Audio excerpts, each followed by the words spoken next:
ओम नमः शिवाय। श्री शिवाय नमस्तुभ्यम। श्री आदिशक्ति पार्वती माताए नमः। श्री विघ्नेश्वराय नमः। श्री लक्ष्मी नारायणे नमः। श्री सरस्वती ब्रह्माए नमः। श्री सियारामे नमः। श्री रामदास हनुमाने नमः। श्री राधेश्यामे नमः। हे शिवजी, તમારી કૃપાથી હું આ શિવ પુરાણ વાંચી રહી છું અને મારી મમ્મી અને તમામ શ્રોતા શિવ પુરાણ સાંભળી રહ્યા છે। અમે બધા શિવ પુરાણનું જ્ઞાન પ્રાપ્ત કરી શકીએ એટલી શક્તિ પ્રદાન કરજો અને શિવ પુરાણનું તેજ સહી શકીએ એટલી ક્ષમતા પ્રદાન કરજો। હે વિઘ્નેશ્વર ગણપતિ બાપ્પા, તમે શિવ પુરાણના વંચનમાં આવતા તમામ વિઘ્ન હરજો। हे कृष्ण मनोहारिणी राधा जी, हे श्याम सुंदर, हे सिया राम जी, हे रामदास हनुमान जी, तमे शिव पुराण सांभळवा जरूर पधारजो अने मारा हृदयमां स्थान ग्रहण करजो। ओम नमः शिवाय। श्री शिवाय नमस्तुभ्यम। पंचम संहिता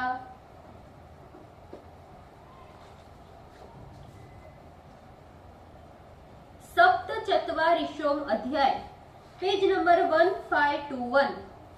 देवी द्वारा धूम्रलोचन, चंडमुंड और रक्त बीज का वध। महर्षि सुमेधा बोले, हे राजन, पूर्व काल में शुभ एवं निशुंभ नाम के दो महापराक्रमशाली दैत्य हुए। उन दोनों भाइयों ने अपने तेज से सारी त्रिलोकी को अपने वश में कर उन दैत्यों से पीड़ित हुए समस्त देवगण हिमालय पर्वत पर गए और समस्त प्राणियों की मातृ स्वरूपा कामनाओं को पूर्ण करने वाली देवी की प्रार्थना करने लगे। देवताओं ने कहा, हे दुर्गे, हे महेशानी, हे आत्मीय जन प्रिय, तुम्हारी जय हो। त्रैलोक्य को शरण देने वाली शिवा को नमस्कार है। मुक्तिदायिनी पराम्बा को नमस्कार है। जगत की उत्पत्ति, पालन तथा संहार करती आप देवी को नमस्कार है। कालिका स्वरूप संपन्न ताराकृते आपको नमस्कार है। छिन्न मस्तका रूपे श्री विद्या स्वरूपे आपको नमस्कार है। भुवनेश्वरी आपको नमस्कार है। भैरवी आपको नमस्कार है। बगलामुखी आपको नमस्कार है। धूमावती आपको नमस्कार है। त्रिपुर सुंदरी आपको नमस्कार है। मातंगी को नमस्कार है। अजिता को नमस्कार है। विजया को बारंबार नमस्कार है। जया, मंगला, विलासिनी आपको नमस्कार है। दोग्ध्री स्वरूपे आपको नमस्कार है। घोराकृते आपको नमस्कार है। अनंत कोटि ब्रह्मांड नायिका के लिए बारंबार नमस्कार है। इस प्रकार देवताओं द्वारा संस्तुत वरदायिनी माता पार्वती प्रसन्न हो देवताओं से बोली, हे देवगणों, आप लोग ये स्तुति क्यों कर रहे हैं? उसी समय पार्वती के शरीर से एक कन्या प्रकट हुई। उत्पन्न होते ही उसने देवताओं के देखते देखते पार्वती से कहा, हे माता, शुंभ एवं निशुंभ से पीड़ित हुए ये स्वर्गवासी देवता मेरी स्तुति करते हैं। पार्वती के शरीर कोश से उत्पन्न होने के कारण शुंभ का नाश करने वाली वह देवी कौशिकी नाम से प्रसिद्ध हुई। वे ही उग्र तारिका एवं वे ही महोग्र तारिका नाम से कही जाती है। पृथ्वी पर उत्पन्न होने के कारण वह मातंगी कही जाती है। फिर वह देवी देवताओं से बोली, आप सब निर्भय होकर निवास करें, मैं स्वतंत्र हूँ, अतः किसी के सहारे के बिना आप लोगों का कार्य पूर्ण करूंगी। ऐसा कहकर वो देवी तत्क्षण अंतर्ध्यान हो गई। शुंभ निशुंभ के चंड मुंड नामक सेवकों ने उन्हें देखा। नेत्रों को सुख प्रदान करने वाले उस देवी के मनोहर रूप को देखते ही वे मूर्छा से मोहित होकर पृथ्वी पर गिर पड़े।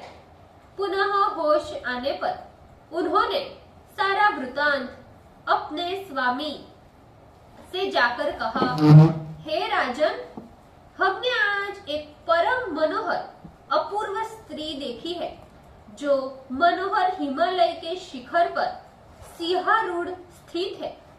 मनोहर देव कन्याएं हाथ जोड़कर उनकी सेवा करती है। कोई देव कन्या उसका पैर चापती है, तो कोई केश संवारती है, कोई हाथ दबाती है, तो कोई नेत्रों में सुरमा लगाती है, कोई अपने हाथ में शीशा लेकर मुख दिखा रही है, तो कोई इलायची लौंग मिश्रित पान खिला रही है, कोई पीक दान लेकर खड़ी है, तो कोई आभूषण एवं वस्त्रों से उनका श्रृंगार कर रही है। केले के खंभे के समान उनकी जंघाएं और उरु, तोते के समान नासिका और सांप के समान भुजे बल्ली है। उनके चरणों में नुपुर मनोहर शब्द कर रहे हैं और कटी प्रदेश में मनमोहक मेखला शोभित हो रही है। उनके शरीर से कस्तूरी जैसी गंध निकल रही है और चंचल स्तनों पर मोती की माला विराजती है। ग्रीवा के मनोहर आभूषणों से सुशोभित गर्दन बिजली के समान कांति से दे दीप्यमान है। उनकी कानों में मनोहर कुंडल तथा मस्तक पर अर्ध चंद्रमा शोभा दे रहा है। केश मनोहर एवं विशाल 3 नेत्र है। उनकी माला कभी क्षीण होने वाली नहीं है। उनके हाथों में मनोहर कंकण एवं अंगुलियों में स्वर्ण निर्मित अंगूठी शोभा पा रही है। उनके गौर वर्ण शरीर पर दिव्य वस्त्र है। वह कमल के आसन पर विराजमान है। मस्तक पर केशर बिंदु का तिलक तथा चंद्र के समान शुभ्र मुकुट है। शरीर पर विद्युत के समान चमकीले महामूल्यवान वस्त्र तथा स्तन पर निचोल शोभा दे रहा है। वह अपने 8 हाथों में शस्त्रों को धारण की हुई है। वह जितनी सुंदर है, वैसी इस त्रिलोकी में और कोई दूसरी आसुरी नहीं है। न कोई नाग कन्या है, न कोई गंधर्वी है, न कोई दानवी है। हे प्रभु, उसके संभोग की योग्यता आप में ही है, क्योंकि आप पुरुष रत्न हो और वो स्त्री रत्न है। चंड मुंड के द्वारा इस प्रकार वचन सुन उस दैत्यराज ने देवी के पास अपना सुग्रीव नामक दूत भेजा और कहा, हे दूत, तुम हिमालय पर्वत पर जाओ, वहां एक सुंदर स्त्री है, उसे मेरा संदेश कहकर यत्न से मेरे पास लाओ। उसकी आज्ञा पाकर दैत्यों में श्रेष्ठ वह सुग्रीव हिमालय पर्वत पर जाकर जगदम्बा से बोला, हे देवी, शुंभासुर एवं उसका छोटा भाई निशुंभ अपने महान पराक्रम से तीनों लोकों में विख्यात है। मैं उसका भेजा हुआ दूत तुम्हारे सन्निकट आया हूँ। हे सुरेश्वरी, उसने जो कहा है उसे सावधानी से सुनो। मैंने इंद्रादी देवताओं को संग्राम में जीतकर उनका सारा रत्न ले लिया है और यज्ञ में देवताओं के द्वारा दी गई हवि का मैं स्वयं भोगता हूँ। मैं स्त्री रत्न होने के कारण तुम्हें सर्वश्रेष्ठ रत्न समझता हूँ।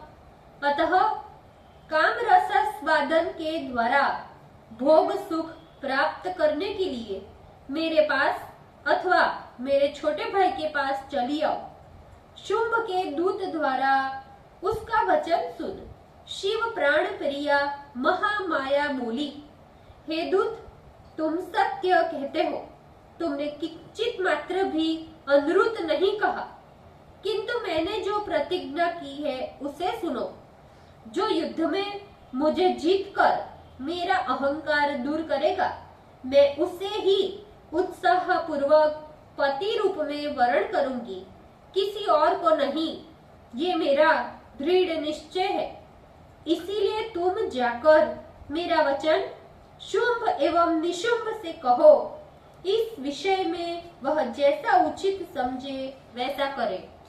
वह सुग्रीव नामक दूत देवी का वचन सुन उसके पास जाकर हाल विस्तार पूर्वक कह दिया। तदंतर दूत के द्वारा कहा गया वचन सुन प्रचंड शासन वाला शुंभ क्रोध पूर्वक महाबलवान अपने सेनापति धूम्रलोचन से बोला, हे धूम्राक्ष, हिमालय पर्वत पर कोई स्त्री है, वह सुंदरी जिस किसी प्रकार भी यहाँ आवे उसे शीघ्र लाओ। हे दैत्य सत्तम, उसके लाने में किंचित मात्र भी भय मत करना। यदि वह युद्ध भी चाहे तो तुम उससे युद्ध करना।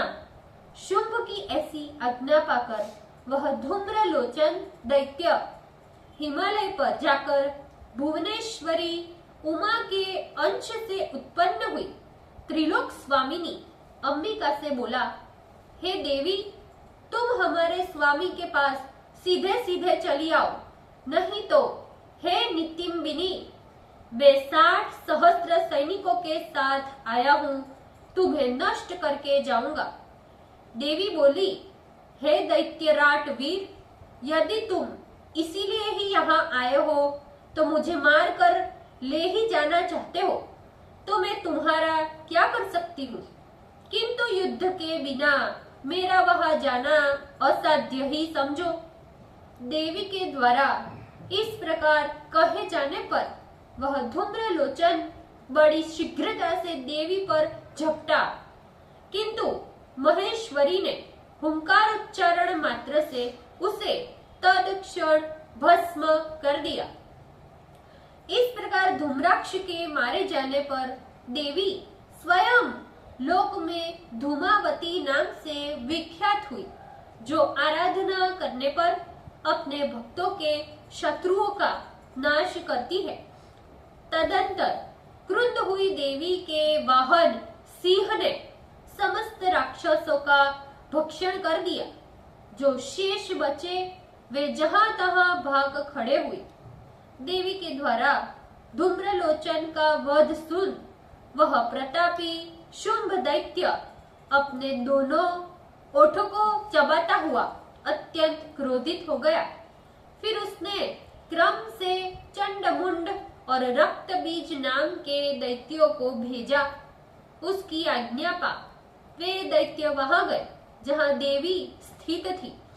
सिंह के वाहन पर आसीन अणिमादि सिद्धियों से विराजमान और अपने तेज से दशों दिशाओं को प्रकाशित करने वाली उस देवी को देख दैत्य बोले, हे देवी, तुम शीघ्रता से शुंभ एवं निशुंभ के पास चली चलो, अन्यथा हम लोग तुम्हें गणों एवं वाहनों के साथ मार डालेंगे। हे वामे, लोकपालों से संस्तुत शुंभ दैत्य का वरण शीघ्र कर लो। ऐसा करने से तुम देव दुर्लभ उत्तम सुख प्राप्त करोगी।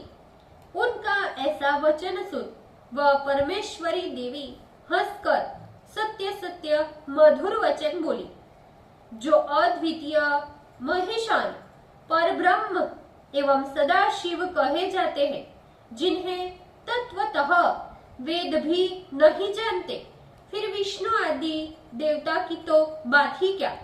मैं उन परब्रह्म की सूक्ष्म प्रकृति हूँ। अतः अन्य पति का किस प्रकार से वरण करूं?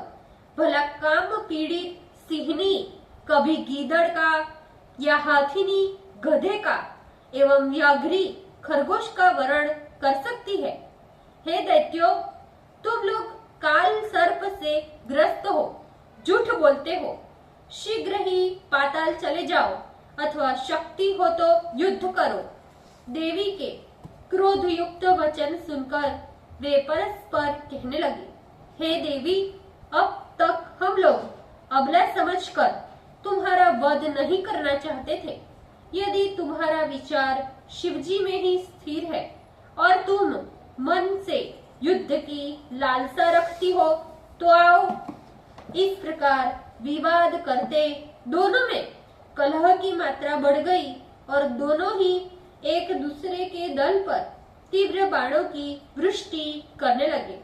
इस प्रकार उन दैत्यों से युद्ध कर परमेश्वरी देवी ने लीला पूर्वक चंडमुंड के साथ धूम्रलोचन और रक्तबीज नामक दैत्य का भी वध कर दिया। ये समस्त दैत्यगण भगवती से द्वेष बुद्धि करके भी देवलोक को ही प्राप्त हुए। जिन लोगों को मरने के उपरांत देवी के भक्त प्राप्त करते हैं। ओम नमः शिवाय। श्री शिवाय नमस्तुभ्यम।